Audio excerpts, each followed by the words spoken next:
Children of the Ganges, a journey started by the Truike Boekholt. She visited 2009 to learn yoga in a Rishikesh yoga pit, one of the renowned school in Rishikesh. She fell in love with the Rishikesh Aganga. She came from New York, USA. She fell in love with the children of the Ganges, and she started the project called the Children of the Ganges in 2010. She is providing education to the children who's selling a flower on the Ganges so they can get education. In her project, the children run a computer education, a midday meal, Hindi, maths, music. So her aim is to give him a proper environment to our children where they can have the basic education. Her school is situated in a joke village in Rishikesh, which comes in a Pori district of Garhwal, Himalaya. So this is a short story of Truike in Rishikesh.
And personified as the goddess Ganga.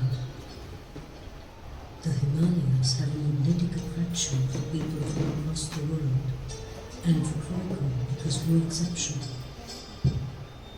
A music specialist for young children at the United Nations International School in New York City, and born in the Netherlands where she lived most of her life with her family, Truike Boekholt travels across half the globe to the beautiful mountains of India, to the sacred city of Rishikesh, tucked away in the scenic foothills of the Himalayas.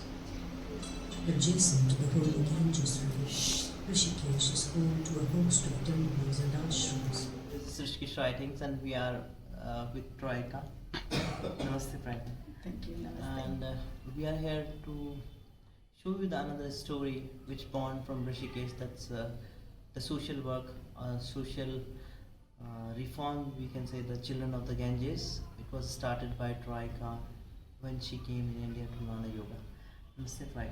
Namaste. Truike, how's the idea comes in your heart and you started the project called the Children of the Ganges? I think it was in my heart when my own children were born. But I did my yoga teacher training because I wanted some time away from my house, my home.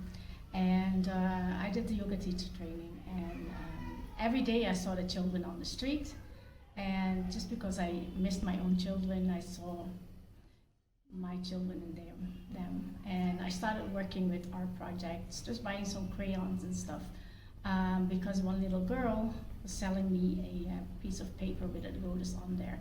But it was very simple, and I figured out then if you make it beautiful, you can make more money. but that is actually not very good because then you promote like panhandling and not working and not going to school. And when was the first time you heard about the country called India? Because you live in the US, too far. Well, I lived in the Netherlands, in Europe. I think in school, elementary school, we had to learn all the countries of the world. And which is the most precious things about India attracts you when you come to this land and learn the ancient wisdom? I think the spirituality, but also the beautiful colors and the beautiful people everywhere, and the art, and like life just goes like that. There is like no order. Everybody is doing their own.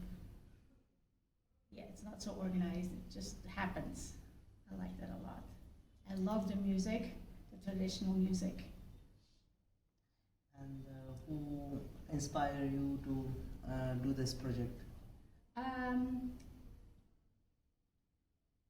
Good question. Very good question. Just because I saw the children on the street, and I'm a teacher at the UN school in New York, and we have so many materials and extra supplies, and books, so I brought it all with me, and I didn't know what I was going to do, but I wanted to give it to the children. That's your key point to share the wisdom with the children who's living near the Ganga. Yeah, just like I'm doing in New York, like no difference really. Although they have a whole lot of money, they're still children and they need to learn. That's very important.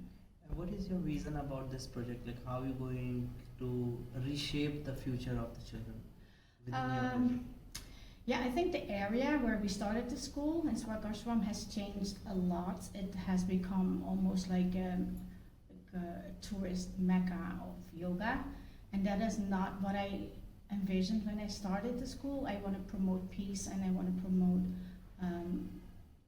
self-sustainability and tolerance, and so I feel this area is no longer really fitting our school's mission.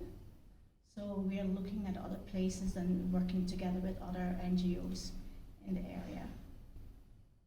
And how much difference you found it? Like, you came in 2009 here in Rishikesh. Now we are living in an era of the 2023.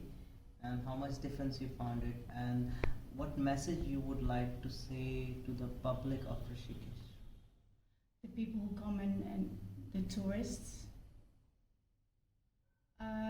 No, when I had my first training, there was no streets. There was just lots of mud and just cows and no high buildings, nothing. Just little huts and lots of things happening on the street, selling things, kids walking around. And now it's like apartment buildings everywhere. And one builds a floor and the other one builds it higher and this one higher. And the stores are all changed and all tourist shops right now. If you want to buy, it's just totally different. It looks like a Walt Disney amusement park almost, but it's not very kind what I'm saying. But yes, it has changed a lot. But there's still so much beauty in Rishikesh. The Ganga is just amazing, and that will never change probably. And how many the people support you in this project, in your journey? And how you showcase your project to them? Can't even count how many people have been supportive of this project, but the motivation came from me. If I don't believe in what it was, then people are interested for a bit and then they move on to the next thing. So consistency is very important, but just being a teacher, that it doesn't change anywhere. I don't know if that's a good answer. We saw your documentary about this school, how you grow it, and you're showing these documentaries to the children who's living in the US. How they find it when they saw these things? Like, they have everything, they're getting education, but this is also another part of the world where the children also need the different kind of education. They need to grow it. So what are their reaction? Their reaction is that they feel like they want to do something. So we call it community service or community learning or service learning.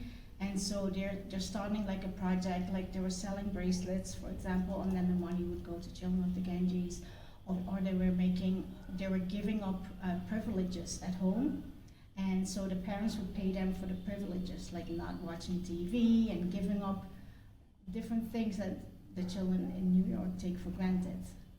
So, and they want to understand, and I show them the videos, and they love it, and yeah. And we saw it, the many NGOs who's working in India when they support in these projects. So they take their student to the different part of the country so they can experience the life and things. So do you also have a plan for the children who's learning education in your program to showcase them the country?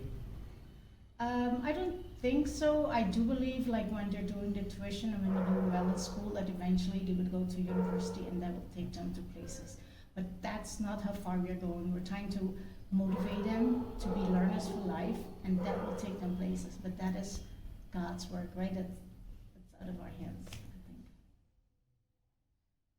Thank you for sharing your thoughts to us. And this is the Children of the Ganges from Rishikesh. The dots which connect the US and India. Namaste. Namaste.